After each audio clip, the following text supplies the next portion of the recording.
And you can see what we have. It's shaped out, and I also thinned this down a bit too. In the process, I did have to get a fresh piece of sandpaper. That other one just wore out so fast. So it's time to proceed on, and I want to start rounding these edges. And then after that, we're just going to start taking it down to a real fine grit of sandpaper. This one right here, yeah, 220. So right now we're at 150. We'll go 220, 600, and then 800. But I just want to, again, start rounding those corners off. And I don't know if you guys caught it, but we have a nice little peach streak right here in the stone. And I don't want to lose that, so I'm going to try my best to work around it and keep that thing in there.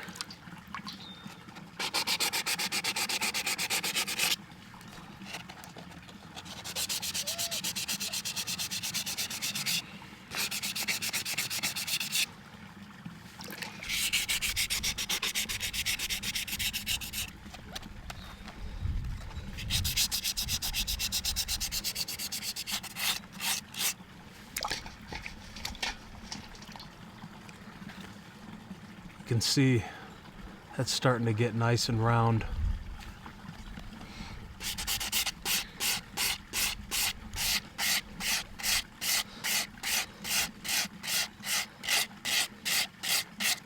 And this is really where you want to pay close attention to fine details, so I don't rest my piece of sandpaper on a stone and work at it. I want to constantly look at the stone and see what I'm doing.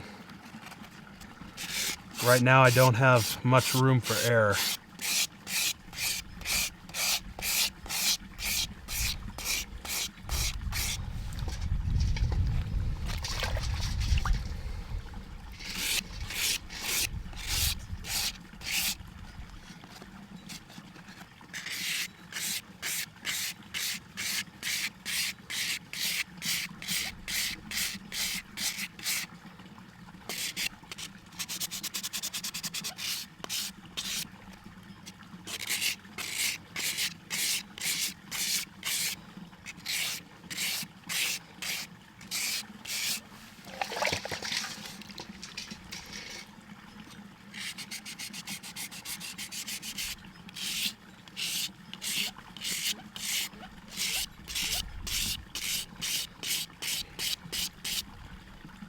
And you don't have to get it perfect. Again, we're just still kind of roughing things out.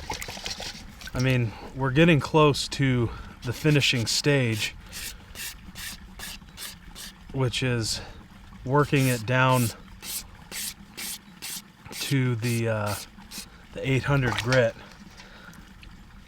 But we also want to thin it out even just a bit more. So it's nice and rounded, still a few edges, but again, a softer grit or a finer grit sandpaper will do the job. So I'll just lay it on this stone, and I'm going to do just a bit more thinning. And this is going to remove a lot of the heavy gouges from the sandstone along with the 150 grit. We took this down to 220, so I usually go sandstone, 150, 220, 600, then 800.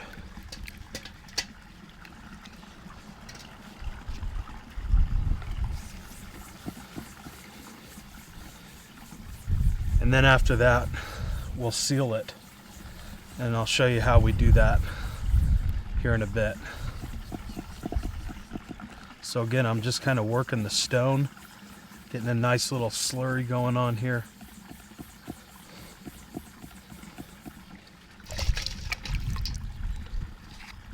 And it's already starting to bring out the color more, and it's starting to feel really nice.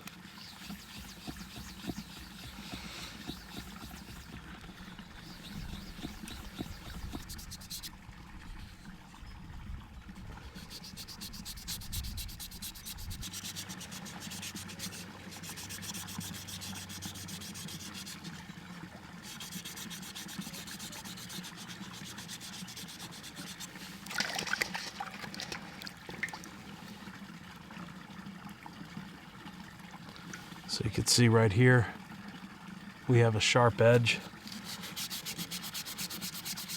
And I'll just work that out.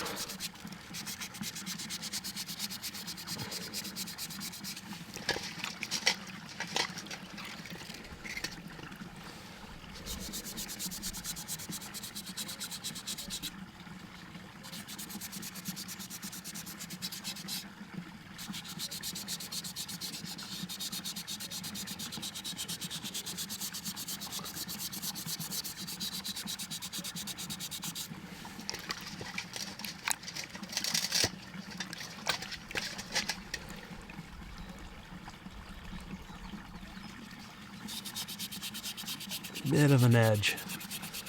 That's all right. Just gouge that out a bit.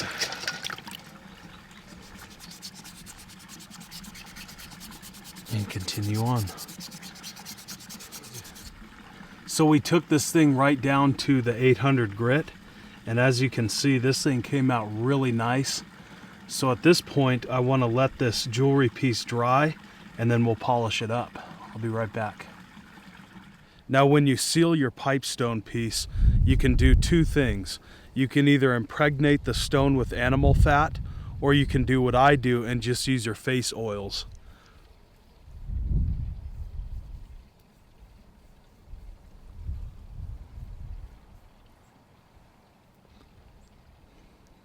And then I just kind of smear the oil around the rim of the stone pendant.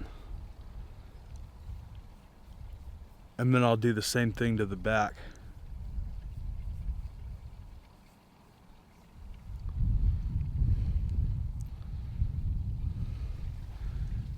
You can see how that looks now.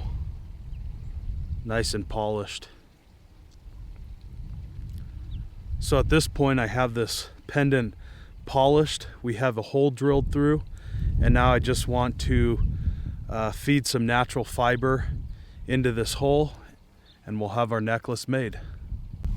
All right, so I have a piece of hemp rope, a beeswax candle I use mostly for trap lines and bowstrings, and then of course the pipestone jewelry. But what I want to do is I just want to take this beeswax and run it through this piece of hemp, and that'll help it feed through the stone a little bit easier.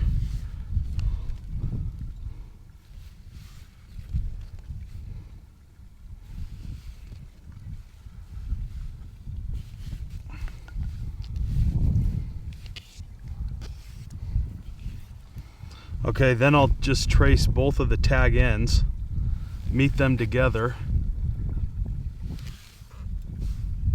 and then I'll crease the bottom.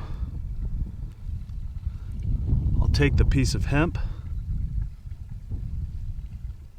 and just feed it through my pipestone.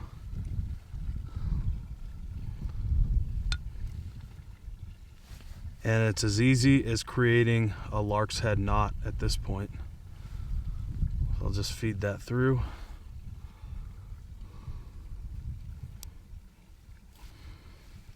Yep.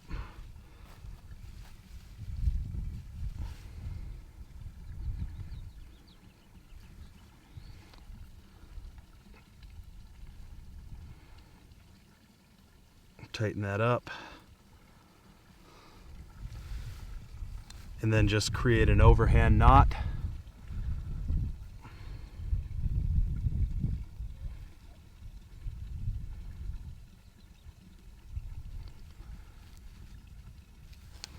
And our necklace is now complete.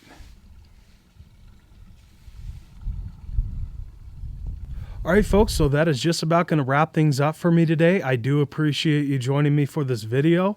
I also want to encourage you to check out some of my other videos regarding primitive skills, bushcraft, and survival skills alike.